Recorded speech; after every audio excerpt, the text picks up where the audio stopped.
14-year-old Allar Shaw was the kind of kid neighbors always remembered. Quiet, polite, always helpful. The kind of boy who carried grocery bags for elderly neighbors and still said yes ma'am and no sir. On October 12th, 1988, Allar left his house in the small town of Pine Bend, Illinois, heading to his best friend Jacob's place just 4 blocks away. But Allar never made it, and he never came home. That single walk, less than 10 minutes, would turn into one of the most haunting disappearances the town had ever seen. Allar's mother, Marie Shaw, felt something was wrong before the sun set. She kept checking the window, kept checking the clock, kept calling Jacob's house only to hear, "He never came here, Mrs. Shaw." At first, Marie tried to stay calm, but by 9 p.m., her hands were shaking so badly she could barely dial the phone. She called the police, her voice cracking. "My son is missing." Those 4 words began a nightmare she would never escape. Police arrived thinking it was a typical runaway case, but Marie insisted, "My son would not run away." Neighbors joined in.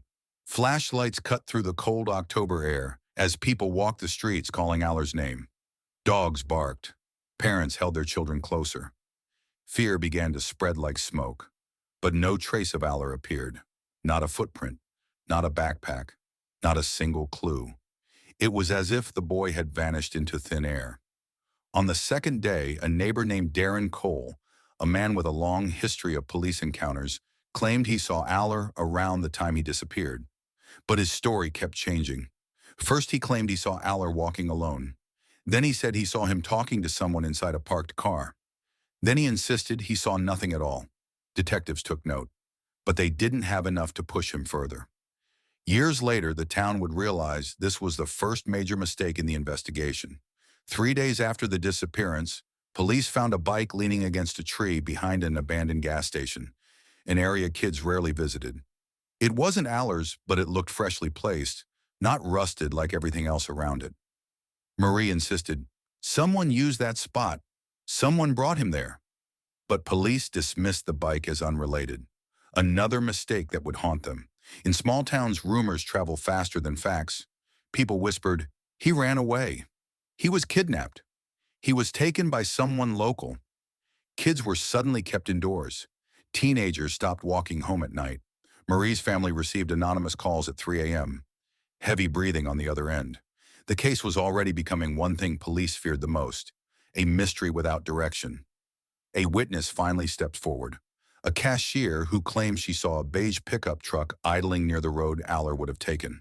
But the driver was never found, the truck was never identified, and the lead went nowhere. Still, it became one of the most important details years later. With no answers, frustration set in. People pointed fingers at neighbors. Old grudges surfaced. The police chief accused the family of not telling everything. Marie stopped leaving her house. Her husband drank himself into silence. The Shaw family home turned into a prison of grief. By early 1989, hope was fading. The search party stopped. Police reassigned officers. Detectives stopped visiting the Shaw home. And then the worst thing happened. The world moved on. Marie kept Allar's room as it was. His clothes folded. His posters untouched. The bed made, waiting for a son who never returned. From 1989 to 2002, the case gathered dust. New families moved to town. Old neighbors died. Allar's name became something whispered, not spoken aloud. But Marie never stopped searching. Every birthday, she placed a candle in the window. Every Christmas, she wrapped a gift he'd never open. Every night, she prayed for just one answer. She never imagined that answer was coming, and it would shock the entire town. In 2002, a man named Darren Cole, the same suspicious neighbor from 1988, was arrested for an unrelated assault. Behind bars, he began bragging to other inmates about something he did back in the 80s. One inmate reported it. Detectives listened carefully. Darren claimed he knew what happened to that Shaw boy, but he wouldn't give details, only hints. For the first time in 14 years, detectives reopened the case, and Marie felt hope again. Detectives revisited old evidence: the abandoned gas station, the beige truck sighting, the constantly shifting witness reports. They noticed something odd. Back in 1988, Darren lived 2 houses away from where the beige truck was last seen, and he owned a beige truck that he sold just months after the disappearance. Suddenly, he became suspect number one. Police searched the woods behind Darren's old property. For hours, they found nothing, until a cadaver dog alerted near an old drainage pipe covered by leaves and dirt. Detectives dug and dug and dug.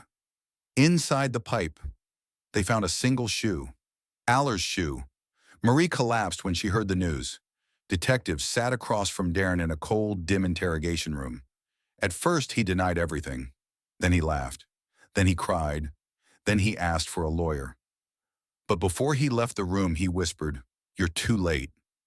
Those 3 words chilled detectives to their core. A deeper search of the drainage area uncovered human remains.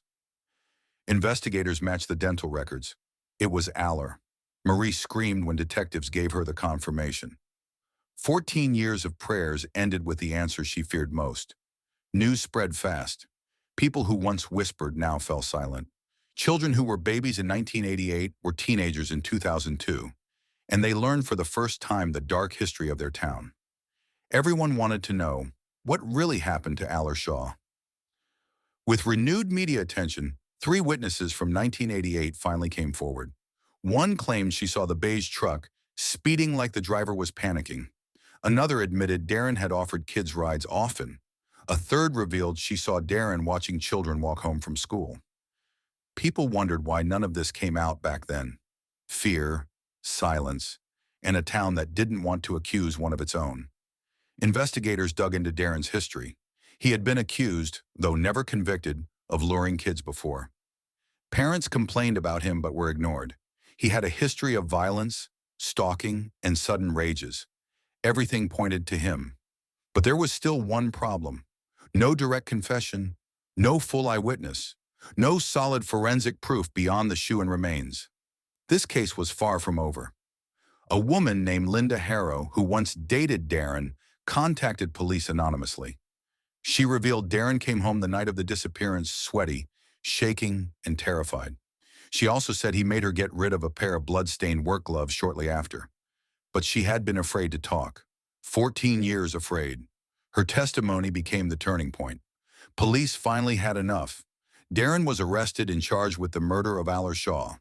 But the case was about to take a turn that nobody expected, because Darren wasn't the only person involved. Just days after Darren's arrest, detectives received a surprising call from a former Pine Bend resident named Elias Ward. He claimed that in 1988, Darren rarely went anywhere alone, especially not to the isolated spots where police later found evidence. Elias suggested something stunning. Darren had help. Someone else was there that day. When detectives pressed him for details, he hesitated, lowering his voice as if someone might be listening. He gave them a name: Carl Red. A quiet, withdrawn man who lived 3 streets away from the Shaws. A man who mysteriously left Pine Bend 2 months after Allar's disappearance. Without warning, without forwarding address, without goodbye. A man the police had never questioned. The idea that another person was involved changed everything. Detectives traced Carl Red across state lines. He had no criminal record, no taxes filed for years, and no known relatives. He was, in every sense, a man who had built his life in the shadows. But eventually, police found him working at a repair shop in rural Arkansas under a different name. When detectives arrived, Carl froze the moment he saw the badge. He whispered only one sentence: "I knew this day would come." But he did not resist the arrest. His calmness unsettled everyone. Detectives expected Carl to deny everything. Instead, he sat down, folded his hands, and stared at the wall. He looked tired, like a man carrying a heavy truth for far too long. Finally, he spoke. He said Darren was unpredictable and dangerous. He admitted he was with Darren the day Allar disappeared, but he insisted he tried to stop him. "I never touched that boy. Darren lost control. I was scared. I didn't know what to do." According to Carl, Darren approached Allar in the beige truck, offered him a ride, and then attacked him after a sudden argument. Carl claimed he ran. He said Darren threatened to kill him if he told anyone. It was a story filled with fear, guilt, and cowardice. But detectives weren't sure whether Carl was telling the truth or trying to save himself. News of Carl's arrest shook the community. For 14 years, people believed Allar's disappearance was a tragic mystery. Now they learned that two men who lived among them, shopped in the same stores, attended the same barbecues, were implicated. Long-buried emotions resurfaced. Former neighbors cried on porches. Old friends reunited to discuss what they remembered. Elderly residents admitted they always felt uneasy around Darren and Carl but never spoke up. The town realized something terrifying. The truth had always been nearby. They just never saw it. During the renewed investigation, forensic teams returned to the drainage area. Older detectives had missed details the first time, perhaps due to pressure, perhaps due to lack of technology. But modern forensic tools found something new. Fibers from a beige car seat, a child's button lodged in the dirt nearby, and traces of denim matching Allar's jeans. It was physical proof that placed the suspects at the scene. This development shattered any remaining doubt.